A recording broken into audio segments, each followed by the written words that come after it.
Hello again, it is Lyndon, and today we are going to be doing a project where we make a flipbook. If you don't know what that is, I have an example that I'll actually show later. To understand this project, you should understand video and frame rates a little bit, so we're going to head over there and talk about that real quick, and then we'll come back here and get started on our project. So let's see what I have to say over that way. Okay, so before we dive into flipbooks, we have to understand something that is called the frame rate of a video, which is also called FPS, or frames per second. Frame rate is really just pictures per second. So if you have a video like this one that is 30 frames per second, that means it's pretty much taking 30 pictures, and for every second of video there are 30 different pictures in that second. And so that might not make a lot of sense, but what it looks like is if I'm moving around like this, and that's 30 frames per second. If I am switching it down to 24, then you'll notice that it's a little bit less fluid and a little less smooth. If I'm turning it down to 19, that's even worse. 14, that's even worse. 9, that's pretty terrible. 4 is really awful. And if I do 1 frame per second, then you'll notice it's basically just 1 picture per second of motion. So let's take it back up to 30, and with that being understood, then we can kind of we can take that and we can put it into our drawings, because we're going to need a certain amount of drawings per second for it to look fluid enough. And so the real trick is finding the balance between how many drawings can you do without having to do too many. So if we did 30 drawings per second, that'd be that'd be a whole lot. But if we did something that's like 14, then it's still pretty smooth and it gets the point across without us having to draw a ton of pictures. And that's basically it. So let's get back to drawing. Okay, now that you understand video and frame rates, let's get started on our project. So for this, you only need a pack of, you just need sticky notes, Post-it notes. I'm using some off-brand Walmart Post-it notes, which they're not amazing, but they're fine. And you just need a pen or a pencil, probably a pencil in case you make any mistakes, but if you want to use a pen is, it's going to be a little bit easier because it'll be darker. And so we just need a pen, some paper, and some creativity. That's all this project requires. It is super, super easy. You're going to start, well, just so in the end, so we're going to draw page by page, just like how frames are 1 picture at a time. We're going to be drawing those pictures. So the more that you draw, the smoother it's going to be. And then in the end, you flip it like this, and it'll display kind of like an animation. So that's going to be our end result, and we're going to start with something really easy. We're going to start with a little ball that's just kind of moving. So, and it's easiest if maybe I'll draw it my own way, and then I'll just flip the video so that you can kind of see it from your perspective. I'm not going to start there, but I'm going to start on the other page. I don't know if this is the easiest way to do it. I tried to do one earlier where I kind of took the paper off, and then I tried to draw on it and then stack the paper on it, and I kept going that way. What that ended up doing is, because I didn't have it perfectly aligned, then, oops, I don't know if you can see this. It didn't end up flipping. It flips in chunks because I kind of ruined the pages. This is super nice, really easy to flip. That, pulling it apart piece by piece, made it way harder. So I do not recommend that you do that. If you would like to, or parents, if you're listening, you can probably cut a square out of printer paper, copy paper, just the really cheap kind. And then if you wanted to do a lot of these, then you could do that. Just cut a sticky note square out of it, because then in the end you can kind of just pound them on the table and stack them that way. Anyway, okay, so let's get started. So we're going to draw a ball. So the first frame, the first picture is, let's just draw a ball right there at the bottom, and the ball is going to bounce. So now we have to be careful and turn just the next page, and you'll see a dark outline of your ball. I don't know if you can see that in the video, but you'll see that because we're using the pen, it's going to be pretty dark. So you can, I would recommend just copying over that, because 1 frame, 1 picture goes by so quickly that it's good to have maybe a few that are going to be the same thing right at the start. And that will help to start it. and it'll make it smoother. So I have that ball and I'm going to make it bounce. It's actually going to start jumping, so I'm going to give it a little bit of a jumping motion. And because it's a ball jumping, I don't want to just move it up. You could do that, but I'm trying to give it some personality. So I want it to it's trying to jump. It's trying to get into the air. So now I'm going to make it really long. Whoa. And then I'm gonna maybe add some I'm not gonna add entirely, but I'm gonna add the start of air, dust is coming off the ground because it's jumping so high. And now I can see the outline. I can make him go a little bit higher because he's picking up speed, and then I can make my air marks go a little bit longer. You can't just go from one to the next. You can't just say, oh, I'm starting the air and then switch to it being fully blown out, because that's not going to show any motion. That's not going to make it look really smooth and fluid. It's going to look really choppy that way. And maybe later I'll show my little rocket ship drawing. That might have a pretty good example of that. So now we'll do a curve right there. And he's going even higher. Oops. Again, pen, you are going to have some problems with making mistakes. If you're willing to put up with that, go for it. If you don't want to put up with that, that's fair. Okay, so as our ball gets higher, I might speed up some of this, just so you know, if I keep going really quickly. Maybe I'll talk about it in a second. I'm gonna speed up a little bit, get to a point, and then I'll come back.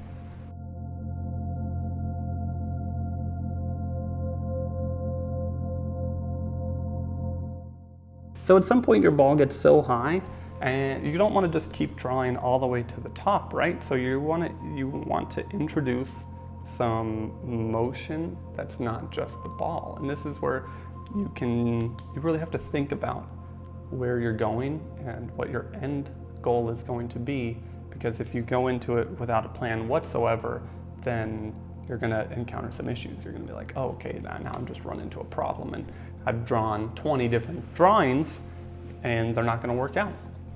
So our ball is high enough in the air that he's flying, and so I can have him fly all the way up, and if I keep on going, eventually he goes off the space, or I could start introducing some things that'll make it seem like he's going somewhere. So if I go back to, let's use my rocket ship as an example. This is my good one.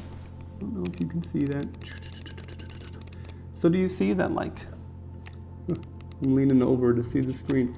At some point I introduce a cloud, and the cloud starts moving down. The rocket ship is staying in the same place, but the cloud and the stars are moving down to act like the rocket ship is flying upwards.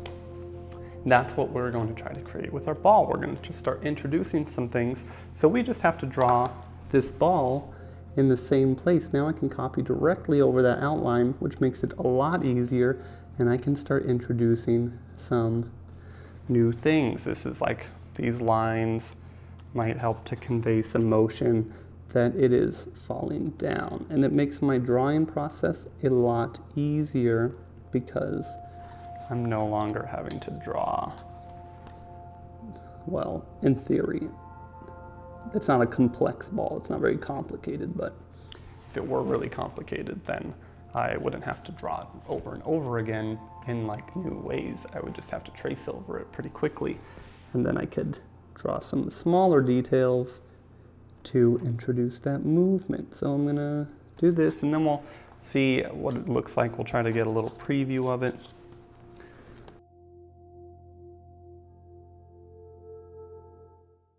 Another tip, if you have a lamp that you want to shine on your paper, that probably will help a lot, putting a lamp on it. So let's see.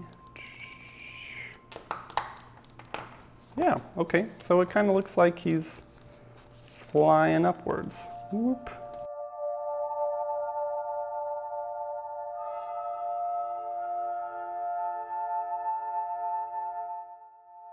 And I'm gonna do just a couple of frames of him at the top to show that pause. Because this is relying on a lot of tiny movements, trying to give this little ball personality, then it's going to help with those moments. We're really kind of directing the scene here, and we're like, oh, I want to show him like really hitting that top and like hanging there and then falling back down. Again, I have to plan for that. I have to plan ahead.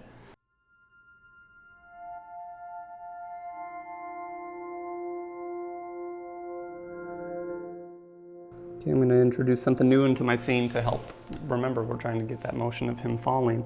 I'm going to introduce a... Right now it's just a line. Next up, it's going to be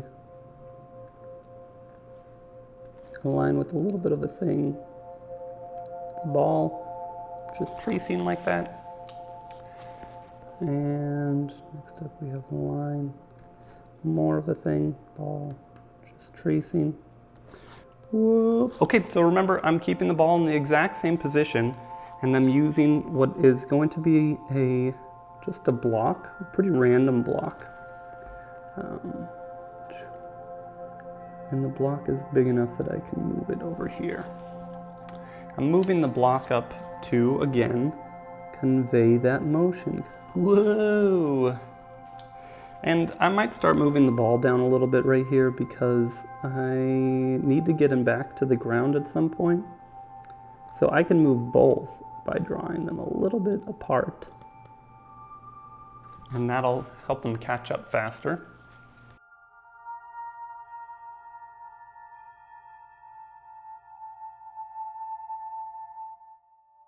Okay, so now I have to draw my ball interacting with the object, which is going to be, this is like where the real animation comes in. So, oh, he's going to hit that. And he's still going to be a little bit ball-like.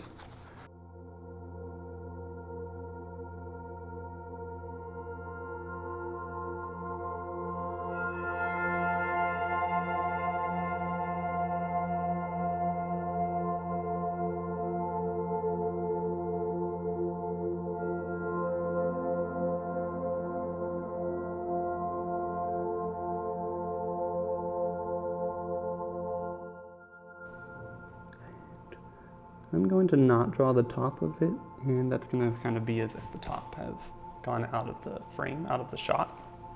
If this were a camera, then like the camera wouldn't be able to see it anymore if my hand goes way up here, you know?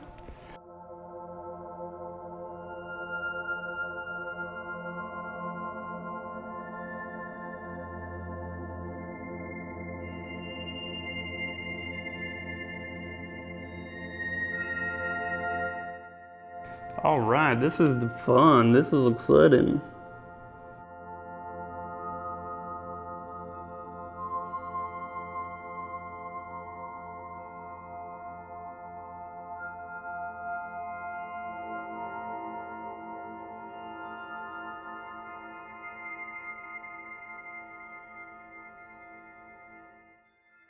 And then remember, I'm going to draw a couple of the same frames to let it end, because it's going to too drastically just cut if we don't create more frames.